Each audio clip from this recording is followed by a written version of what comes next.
India news Haryana देख रहे हैं आप, साथ में हूं आपकी कीर्ति कंसल। चलिए शुरुआत करते हैं फटाफट खबरों की। जम्मू कश्मीर के गुलमर्ग पर शहीद हुए जवान को सीएम मनोहर लाल ने श्रद्धांजलि दी। शहीद अक्षय कादियान की शहादत पर सीएम मनोहर लाल ने सोशल मीडिया के जरिए उन्हें श्रद्धांजलि दी। कांग्रेस प्रदेश अध्यक्ष कुमारी शैलजा ने डिजिटल प्रेस कॉन्फ्रेंस कर किसानों के मुद्दे पर सरकार को घेरा। कहा कि केंद्र सरकार की तरफ से जो 3 अध्यादेश लाए गए हैं वो किसान विरोधी हैं। साथ ही उन्होंने कहा कि केंद्र सरकार तीनों अध्यादेश को वापस ले। बीजेपी प्रदेश अध्यक्ष बनाने के बाद इंडिया न्यूज हरियाणा से बोली ओपी धनखड़, मैं अपने दायित्व का निर्वहन करूंगा और संगठन में नए चेहरों को आगे लाएंगे। उन्होंने कहा कि प्रदेश संगठन अच्छा कर रहा है, हम और अच्छा करेंगे। ओपी धनखड़ ने कहा कि टीम के साथ मिलकर संगठन को आगे बढ़ाएंगे। उन्होंने कहा कि बीजेपी संगठन महामंत्रियों की आज बैठक है जिसमें संगठनात्मक ढांचे पर चर्चा की जाएगी। ओपी धनखड़ ने कहा कि बीजेपी बड़ौदा चुनाव के लिए पूरी तरह से तैयार है। धनखड़ ने कहा कि वो आज सीएम से मुलाकात करेंगे। उन्होंने कहा कि मुझे टीम बनाना आता है, सोशल मीडिया का इस्तेमाल कर संगठन को मजबूत करेंगे।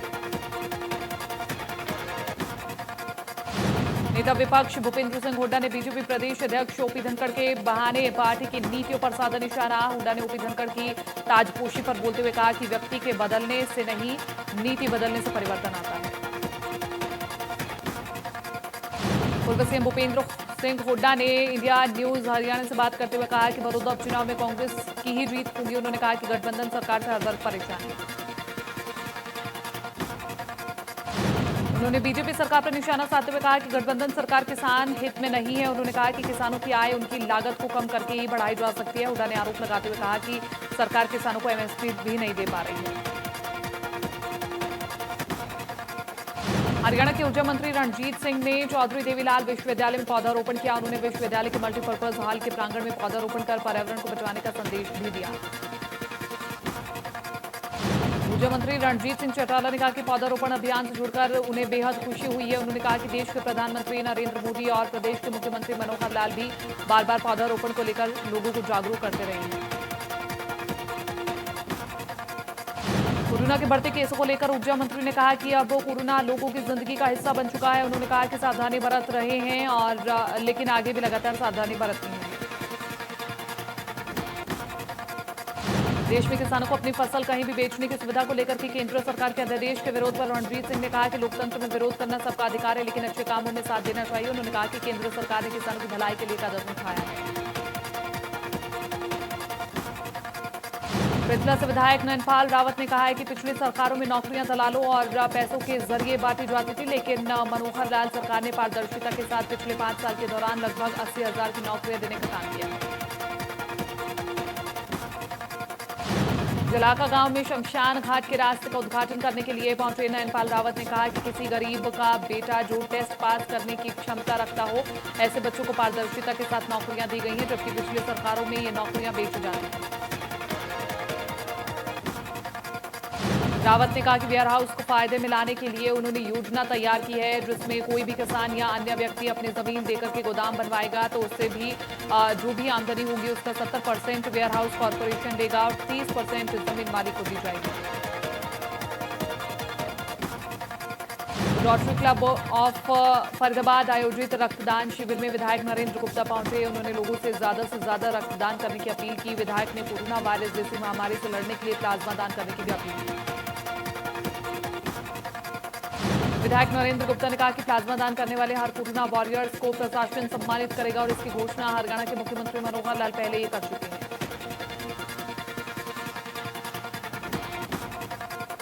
इंडिया न्यूज की टीम ने कैथल के कई गांवों में विकास कार्य की पड़ताल की। ग्रामीणों ने कहा कि चुनाव के समय में लोग वादे तो बड़े बड़े करते हैं, लेकिन वादे भूल जाते हैं, विकास नहीं हो पाता। विधायक लीलाराम गुर्जर का कहना है कि बीजेपी एक जैसा विकास पूरे हरियाणा और पूरे भारत में कर रही है। यमुनानगर में ग्रामीणों का आरोप है कि सिंचाई विभाग के अधिकारियों की लापरवाही के चलते उनका हर साल नुकसान होता है। मंडी लापरा कैत ग्राम पंचायत में इंडिया न्यूज की टीम ने दौरा किया। गांव में ग्रामीण सरपंच और सरकार की ग्राम पंचायतों को करोड़ों रुपयों की राशि दिए जाने से संतुष्ट नजर आए, तो कुछ लोगों का कहना है कि सभी ग्राम पंचायतों में कई समस्याएं आई हैं। ज्यादातर गांव में जोहड़ के ओवरफ्लो होने की शिकायतें मिली हैं। पंचायती चुनाव को लेकर के सरकार ने तैयारियां शुरू कर दी हैं। साथ ही नीलोखेड़ी की 99 पंचायतों के लिए आरक्षित ड्रॉ निकाले जा चुके हैं। फुलौदी के लोगों का कहना है कि इससे पहले भी कई सरकारें आई और कई गई, लेकिन उनकी समस्याएं 10 की 10 बनी हुई हैं। खासकर बरसात के समय पानी की निकासी न होने से लोगों को काफी परेशानियों का सामना करना पड़ता है।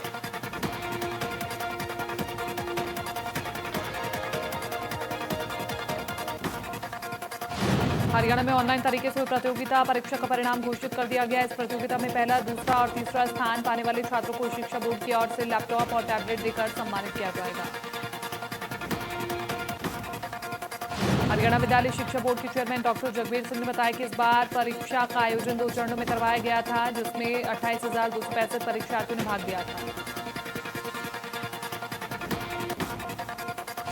केंद्र सरकार की ओर से अनाज मंडियों और सब्जियों के भंडारण को लेकर जारी किए गए अध्यादेश के खिलाफ किसानों ने हल्ला बोला। किसान और व्यापारी संगठनों ने ट्रैक्टर पर रैली निकाल करके रोष जाहिर किया और अध्यादेश रद्द होने तक आंदोलन जारी रखने की चेतावनी दी।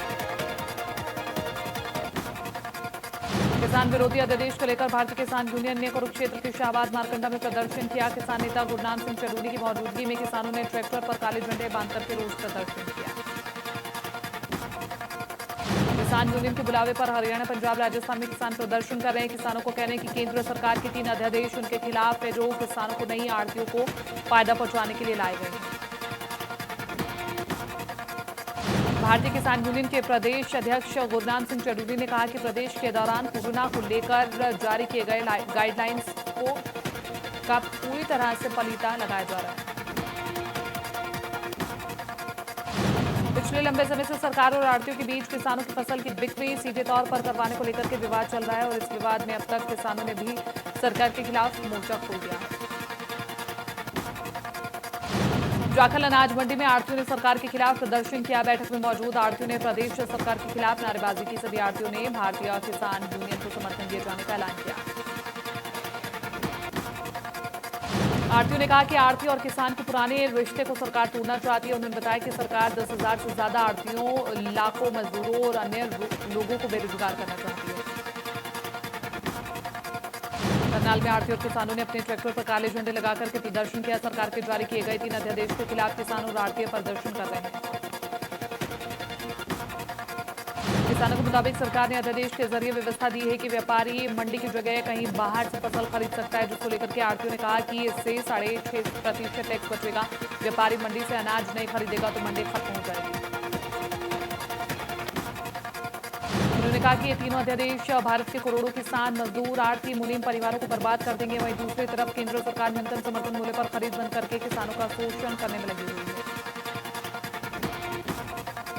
उन्होंने कहा कि अगर सरकार ने एमएसपी पर खरीद बंद कर दिया तो खेती किसानों के साथ साथ देश की खाद्यान्न सुरक्षा भी बड़े संकट में फंस जाएगी। मंडी आड़तियों ने भी किसान संगठन का समर्थन कर दिया।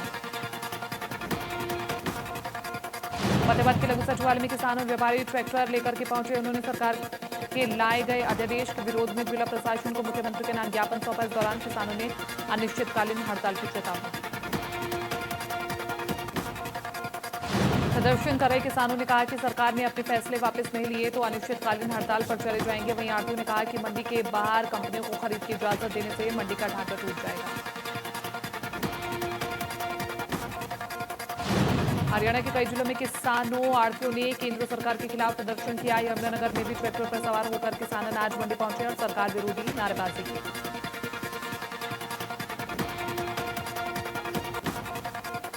किसानों का आरोप है कि सरकार अध्यादेश ला करके अनाज मंडियों को खत्म करना चाहती है और बड़े घरानों को फायदा पहुंचाना चाहती है, जिसको किसी भी कीमत पर सहन नहीं किया जाएगा। किसान नेताओं ने कहा कि अगर सरकार ने यह अध्यादेश वापस नहीं लिया तो किसान आंदोलन उग्र रूप धारण कर सकते हैं। उन्होंने बताया कि 30 जुलाई को कैथल के गुरुद्वारा में किसान महापंचायत होगी, जिसमें अगला फैसला लिया जाएगा। सीबीएसई परीक्षा में 8 डिवीजन में 99% नंबर लेकर के आने वाली मुस्कान आईएएस बनना चाहती है। मुस्कान ने यमुनानगर में हरियाणा के शिक्षा मंत्री से मुलाकात की। मुस्कान चीन से यमुनानगर में शिक्षा मंत्री का आशीर्वाद लेने अपने परिजनों के साथ पहुंची। वहीं हरियाणा के शिक्षा मंत्री कंवरपाल गुर्जर ने कहा कि मुस्कान ने 99% अंक लिए। मैं उसे बधाई देता हूं। मुस्कान आने वाले समय में नए आयाम स्थापित करेगी। हरियाणा पुलिस और जेल वार्डन की ड्यूटी में तैनात कर्मचारियों के लिए बड़ी खबर है। दरअसल अब ऐसे कर्मचारियों की यात्रा आसान हो जाएगी। इस यात्रा को आसान करने का काम करेगी हरियाणा रोडवेज। प्रदेश के लगभग 70,000 पुलिसकर्मियों और जेल कर्मचारियों को अब न केवल हरियाणा प्रदेश बल्कि चंडीगढ़ और दिल्ली में भी हरियाणा रोडवेज की बसों में निःशुल्क यात्रा करने का मौका मिलेगा।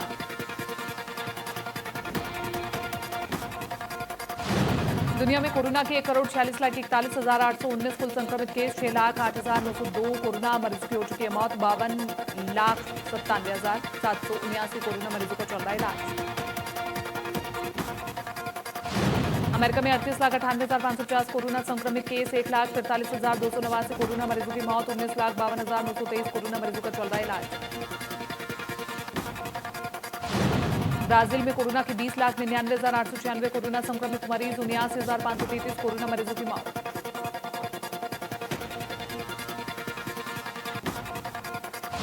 देश में एक दिन में कोरोना के रिकॉर्ड तोड़ केस, पिछले 24 घंटे की रिपोर्ट में 40,000 से ज्यादा नए कोरोना के केस मिले, 675 से ज्यादा कोरोना मरीजों की मौत हुई, 22,000 से ज्यादा मरीज रिकवर हुए। देश में कोरोना के 11,18,107 कुल संक्रमित केस, 27,503 कोरोना मरीजों की मौत, 3,89,803 कोरोना मरीजों का चल रहा है इलाज।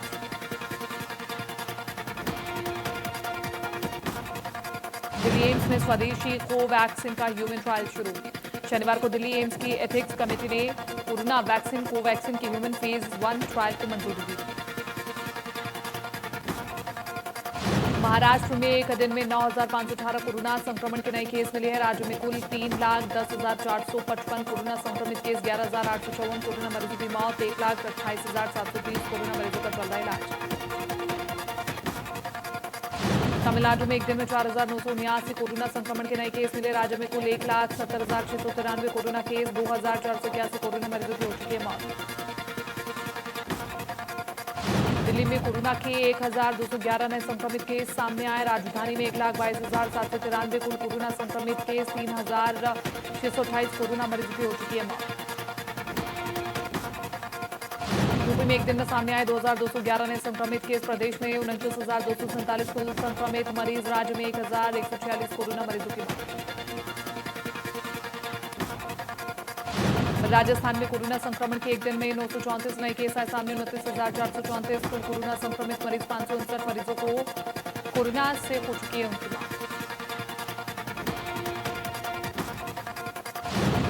हरियाणा में एक दिन में कोरोना के 617 नए केस आए सामने। प्रदेश में 26,164 कोरोना केस आए। कोरोना से अब तक 349 मरीजों की हो चुकी है मौत। सिरसा में कोरोना के 3 नए केस मिले। जिले में कोरोना मरीजों की कुल संख्या 255 हो चुकी है, जिसमें से 83 केस एक्टिव हैं। 7 मरीजों की रिपोर्ट नेगेटिव आने के बाद उन्हें अस्पताल से डिस्चार्ज किया गया। करनाल में जारी है कोरोना का कहर। जिले में फिर सामने आए कोरोना के 12 नए केस, प्रशासन की बड़ी चिंता है। चरखी दादरी में कोरोना संक्रमण के 5 नए केस मिले। जिले में अब तक कुल 113 कोरोना संक्रमित मरीज, 32 मरीजों का अस्पताल में चल रहा है इलाज, 80 से ज्यादा लोग हो चुके हैं। दादरी स्वास्थ्य विभाग के मुताबिक 1,570 लोग सर्विलांस का समय पूरा कर चुके हैं। 1,717 लोग होम क्वारंटाइन में हैं। 12 लोगों को हॉस्पिटल के आइसोलेशन वार्ड में रखा गया है। 36 सैंपल की रिपोर्ट आनी अभी बाकी है। नूंह जिले में पिछले 24 घंटे में 12 नए केस आए सामने। फिरोजपुर झुरका में 7, ताबड़ू में 1, पुनाना में 1, नगीना में 2 केस नए मिले हैं। जिले में कोविड से 7 लोगों की अब तक हो चुकी है मौत। भिवानी में कोरोना के 6 नए मामले आए सामने। नए मामले आने के बाद लोगों के साथ साथ स्वास्थ्य विभाग की भी बड़ी चिंताएं।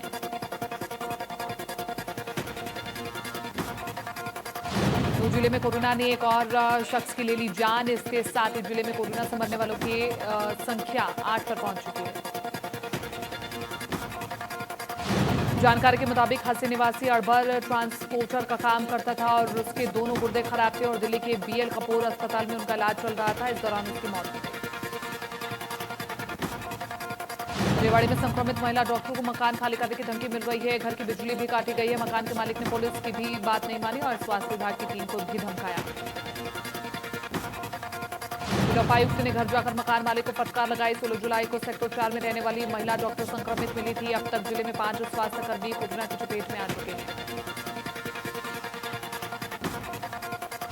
रेवाड़ी में कोरोना संक्रमित मरीजों का आंकड़ा 1000 के पार हो चुका है। बढ़ते संक्रमण के चलते जिला प्रशासन ने रेवाड़ी दारूहेड़ा नगर परिषद में आने वाले पूरे बाजार को बंद कर दिया है 2 दिन के लिए।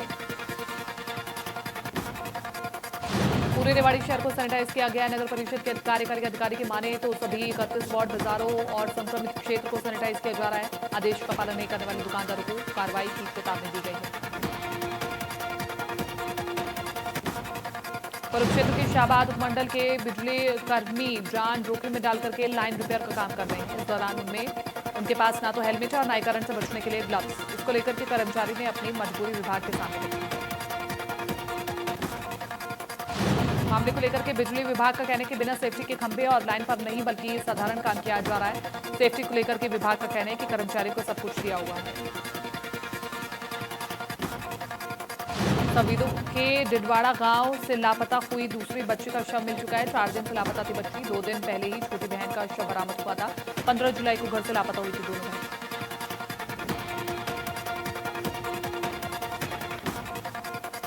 जुलाना की एक नहर में नहाने गए एक शख्स लापता हो गया, जिसे पुलिस ने बड़ी मशक्कत के बाद शख्स का शव 3 दिन बाद बरामद किया। फिलहाल पुलिस ने शव को पोस्टमार्टम के लिए भेज दिया और आगे की कार्रवाई शुरू कर दी। फरीदाबाद में निजी हॉस्पिटल की बड़ी लापरवाही सामने आई। इलाज के दौरान शख्स की मौत के बाद उनके परिजनों को महिला की डेड बॉडी सौंप दी थी। मामले का खुलासा उस वक्त हुआ जब परिजन दाह संस्कार के लिए शमशान घाट पहुंचे।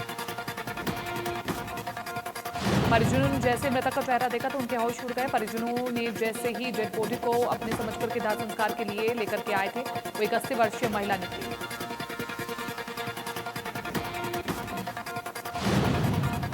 मेवात में सड़क हादसे में एक शख्स की मौत हो गई। मौत की खबर मिलते ही गांव में सन्नाटा पसर गया। हादसे के बाद से आरोपी चालक मौके से फरार है। फिलहाल पुलिस मामले की जांच कर रही है। फतेहाबाद में बरसात से जमा पानी के चलते गड्ढे में गिरने से एक शख्स की मौत हो गई। बताया जा रहा है कि शख्स राशन लेने के लिए जा रहा था। मामले में मृतक के परिजनों ने प्रशासन पर लापरवाही का आरोप लगाया। मृतक के परिवार वालों को कहने की बार-बार कहने के बावजूद भी सड़क को ठीक नहीं किया गया। वार्ड के लोगों ने हादसे के बाद रोड को ब्लॉक किया। फरीदाबाद के सेक्टर 6 में कंपनी में बड़ा हादसा हो गया। ऑक्सीजन सिलेंडर फटने से 2 सगे भाइयों की मौत हो गई। दोनों कंपनी में गैस लीकेज का काम के लिए बुलाए गए थे। पिता का कहना है कि वो गैस का काम करता था और सेक्टर 6 की कई कंपनियां भी उनसे काम लेती थी। कंपनी की तरफ से उन्हें फोन कर गैस लीकेज की जांच करने के लिए बुलाया गया था। कुरुक्षेत्र के जैनपुर गांव में ग्रामीणों ने ग्रांट में फर्जीवाड़े का आरोप लगाया। लोगों का कहना है कि सरपंच ने ग्रांट से शीट से मिलकर के गड़बड़झाला किया। वही सरपंच की ओर से आरोपों को निराधार बताया गया।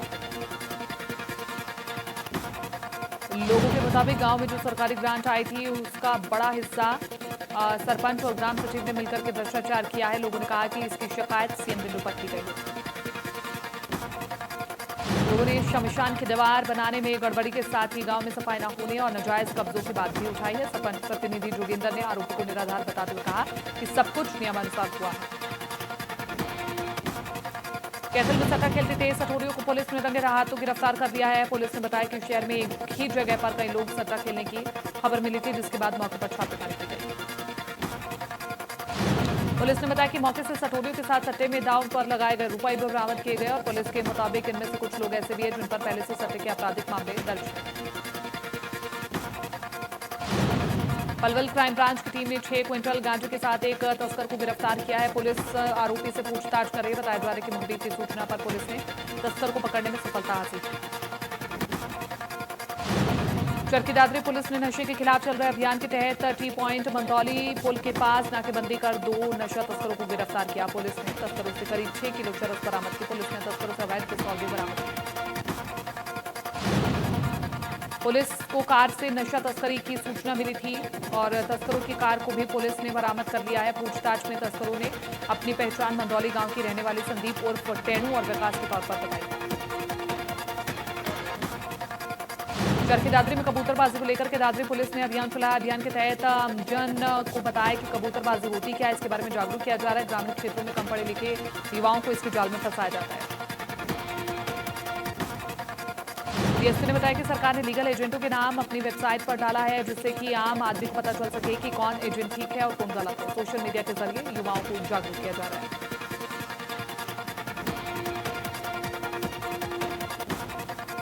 टोहाना में भूना के कारोबारी को सरेआम गोली मारने के मामले में पुलिस ने तीनों आरोपियों को गिरफ्तार किया, जिसके बाद हरियाणा प्रदेश व्यापार मंडल ने 22 जुलाई को भूना बंद के फैसले को वापस ले लिया। व्यापार संघ की ओर से दी गई जानकारी के मुताबिक प्रदेश का व्यापारी समस्या को हल करवाने के लिए संघर्ष कर रहा है। कारोबारियों ने कहा कि प्रदेश के किसी भी व्यापारी के साथ ज्यादती सहन नहीं करेंगे। उत्तराखंड के पिथौरागढ़ में बादल फटने से कई घर जमींदोज हो गए। पहाड़ से अचानक आए मलबे में कई घर दब गए, साथ ही पानी के बहाव में कई लोगों के बहने की भी खबर है। बादल फटने के बाद तबाही से पिथौरागढ़ में 3 लोगों की मौत हो गई और 9 लोग लापता बताए जा रहे हैं। मौसम विभाग की माने तो 2 दिनों तक भारी बारिश परेशानी का सबब बन सकती है। श्रीनगर में सीआरपीएफ के जवान ने खुदकुशी की। जवान ने सर्विस राइफल से खुद को गोली मारी। राजस्थान की राजनीति में वर्चस्व की जंग जारी है। विधानसभा अध्यक्ष सीपी जोशी के सचिन पायलट समेत 19 विधायकों को दल बदल के कानून के तहत दिए गए नोटिस पर हाईकोर्ट ने अपना फैसला सुना सकते हैं। पायलट और उनके समर्थक विधायकों को अदालत से राहत मिली तो उनकी सदस्यता पर तलवार भी लटक गई है, क्योंकि सीएम अशोक गहलोत ने इसके लिए बाकायदा सियासी गोटियां बिछा रखी है। पायलट खेमे के विधायकों का कहना है कि उन्होंने पार्टी के खिलाफ कोई काम नहीं किया है, इसलिए उनके खिलाफ अनुशासन की कोई कार्रवाई वैध नहीं है। अयोध्या में राम मंदिर निर्माण की तैयारियां अंतिम चरण में है। सूत्रों के मुताबिक 5 अगस्त को प्रधानमंत्री नरेंद्र मोदी मंदिर की नींव रख सकते हैं। इस बीच राम मंदिर के नक्शे में बदलाव किया गया है। अब राम मंदिर 2 नहीं बल्कि 3 मंजिला होगा, जिसकी लंबाई 268 फीट और चौड़ाई 140 फीट होगी। राम मंदिर का मूल स्वरूप लगभग वही रहेगा।